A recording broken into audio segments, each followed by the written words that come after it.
The truth about the Senate torture report. That is the subject of this evening's Talking Points memo. Many fair-minded Americans are confused because a report by Senate Democrats accuses the Central Intelligence Agency of torture, bad management, and lying.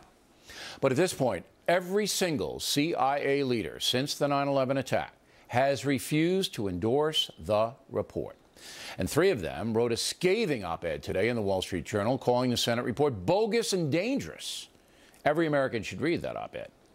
As I said last night, the days following 9/11 were filled with chaos. America expected another al-Qaeda attack, and there were plots in development.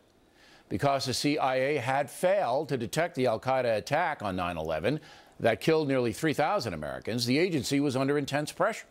And so, when terrorists were captured, intense pressure was put on them, and in a few cases, harsh interrogation methods were used.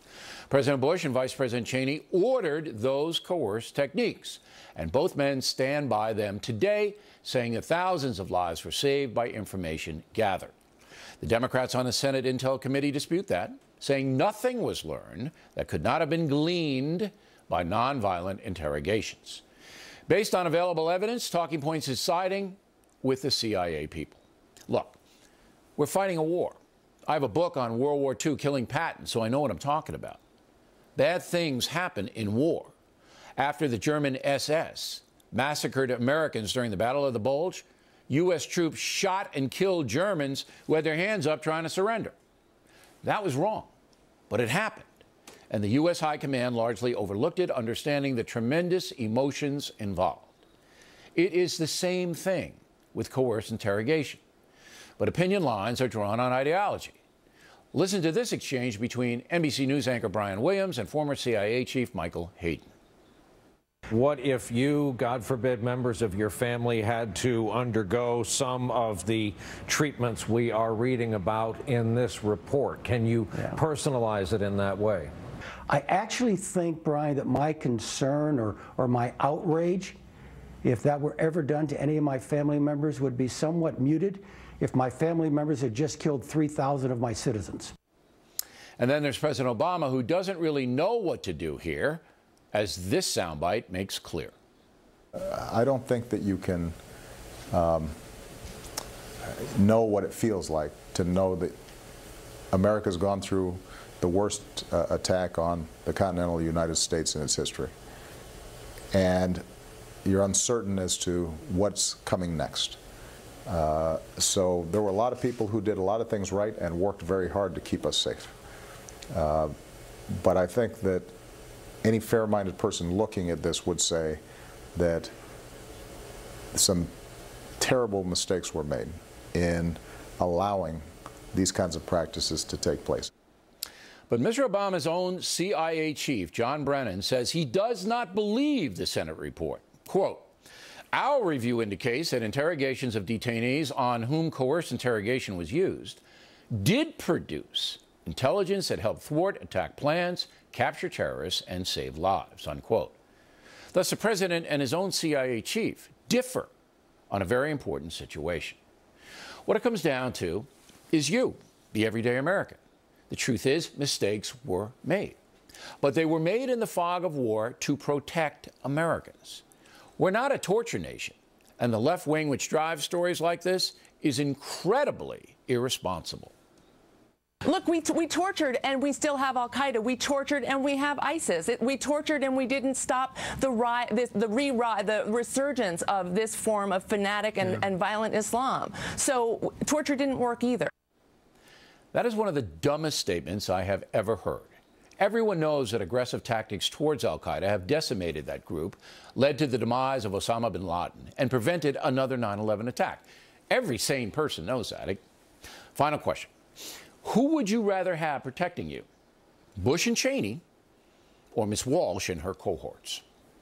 And that's a memo. Now, for the top story tonight, John Yoo, a legal counsel at the Department of Justice, was deeply involved in the legality of coerced interrogations. Mr. Yoo now teaches at the University of California Law School. He joins us from Berkeley. First of all, Professor, please explain what you did after 9/11.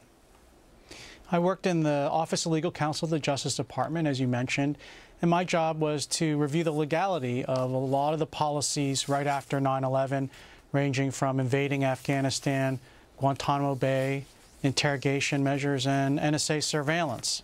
And I was there until from before the 9/11 attacks until after the invasion of Iraq. All right. Now, you're a busy guy. So when waterboarding came across your desk, what did you say? It was a hard question. I think most of the enhanced interrogation measures would strike most Americans, as you put it in your talking points quite rightly, as reasonable. The hard thing is waterboarding. It's very close to the line. Torture under our law is prohibited, but waterboarding, which does not cause any permanent physical injury, was a close question. Also, we have to remember that we were asked this question because of a particular person, a guy named Abu Zubaydah, who was captured in Pakistan, was thought to have information about pending attacks.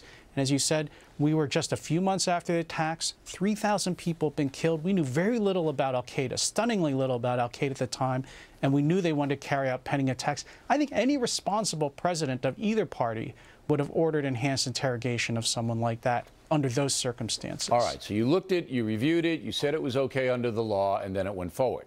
Now, the Senate intel people, the Democrats, say no intelligence, none, was gleaned through those methods. And you say? I think that's mistaken, and I think that's a product of the biased way the report was done. No Republicans were involved in the report, and incredibly, as a lawyer, I find this incredible, there were no interviews of any officials or witnesses involved with the interrogations. You weren't interviewed? I was never interviewed. No one ever contacted me. I don't believe anyone in the White House or the Justice Department were ever interviewed for this report. It was just stunning. It's as if you had a trial and the judge said, only the prosecution gets to put on the case and no witnesses can be put on. Okay. Why are you convinced, though, we did get actionable intelligence that saved lives? What convinces you about it? Well, you could just take a look at the report itself and what the CIA directors have said on the most important issue. You mentioned it in your talking points. The most important issue, did we get bin Laden because of these interrogation reports? Now, the Senate Democrats say, oh, well, the name of the courier, who everyone agrees led us to bin Laden, was in the CIA files. And that's true, before the interrogations take place. But that's a red herring, because there are hundreds, if not thousands, of names of suspected al-Qaeda people in the CIA files. It was only interrogation of Khalid Sheikh Mohammed, the planner of the 9/11 attacks, and other high-ranking al-Qaeda leaders that allowed the CIA to focus on that one name, pluck him out of the files and say, that's the guy we need to find. He's the one who's going to lead us to bin Laden. Without those interrogations, he's just another name in another file with hundreds of other names. And Mohammed broke under the waterboarding that he was subjected to. Looking back on this, do you have any moral problems with what you justified in the Justice Department? Do you have any moral problems at all? Did you make any mistakes?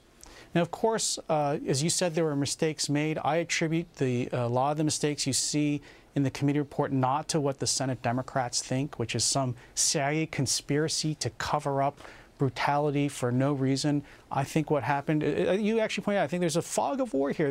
This was chaotic in the months after 9/11. The CIA was asked to stand up and start a detention interrogation program from 0 to 100 miles an hour in a course of weeks. And I think it's amazing the success. We have not suffered a major attack on the United States homeland for the last 13 years. That's an incredible record.